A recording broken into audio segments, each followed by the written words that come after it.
This video's objective is to present a very important concept in obstetrics, which is small for gestational age, SGA, and intrauterine growth restriction, IUGR, or also known as fetal growth restriction, FGR.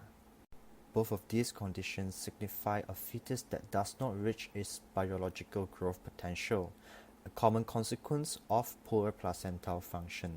In other words, a fetus who is smaller than what is expected of them at their gestational age.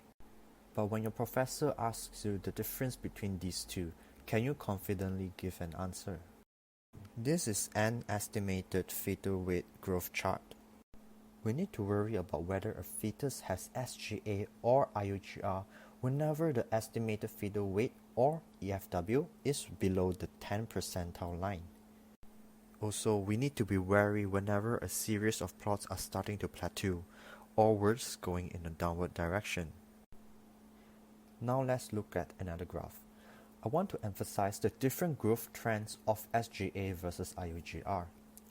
In SGA, the fetus is constantly smaller than 10%, and you can expect the symphyseal fundal height measurements for this mother to be always smaller than its gestational age.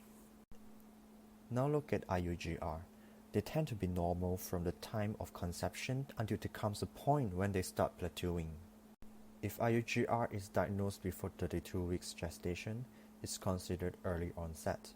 After 32 weeks, it can be considered as late onset.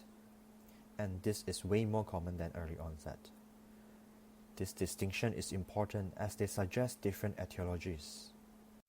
This is a fetal growth chart commonly used in the wards. There are 4 parameters typically measured in every obstetric ultrasound scan. Now let me ask you a question.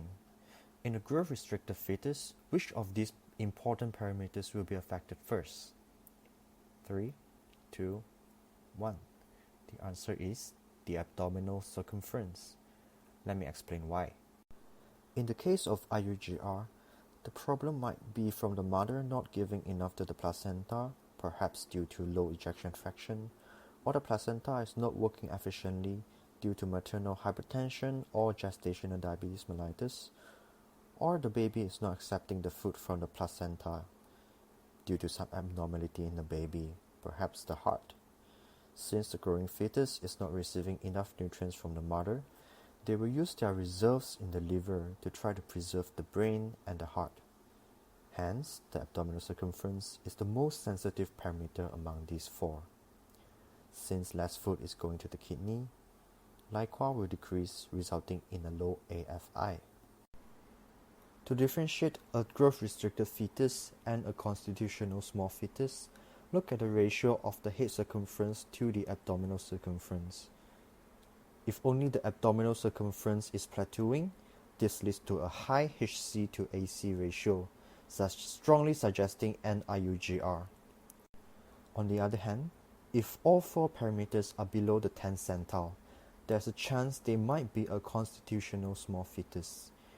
During history taking, we need to look at the BMI of the mother and also the birth weight of previous childbirths of a multigravida. This will give you more clues as to whether this is a normal occurrence for this mother. Another important rule is that a fetus is immediately considered to be IUGR when its growth parameters, specifically the ratio of abdominal circumference to the estimated fetal weight, is below the 3rd centile. Lastly, I made this table to highlight the differences between the two. When the estimated fetal weight is below the 10th centile demarcation, we look at the abdominal circumference to the estimated fetal weight ratio. If lower than the 3rd centile, we are dealing with an IUGR case. IUGR can be categorized into asymmetrical and symmetrical. The word asymmetrical means the asymmetrical plateauing of the abdominal circumference in relation to the other 3 parameters we saw previously. In asymmetrical IUGR, there is a high HC to AC ratio, a normal to low amniotic fluid index, and Doppler studies that can turn out to be normal or abnormal. In symmetrical IUGR, the HC to AC ratio can be either high, low, or normal. Same goes for AFI. This is seen more commonly in fetuses that with structural or chromosomal abnormalities. In small for gestational age babies, the AFI, HC to AC ratio, and Doppler studies are normal. That's it for this video, and I hope I see you again.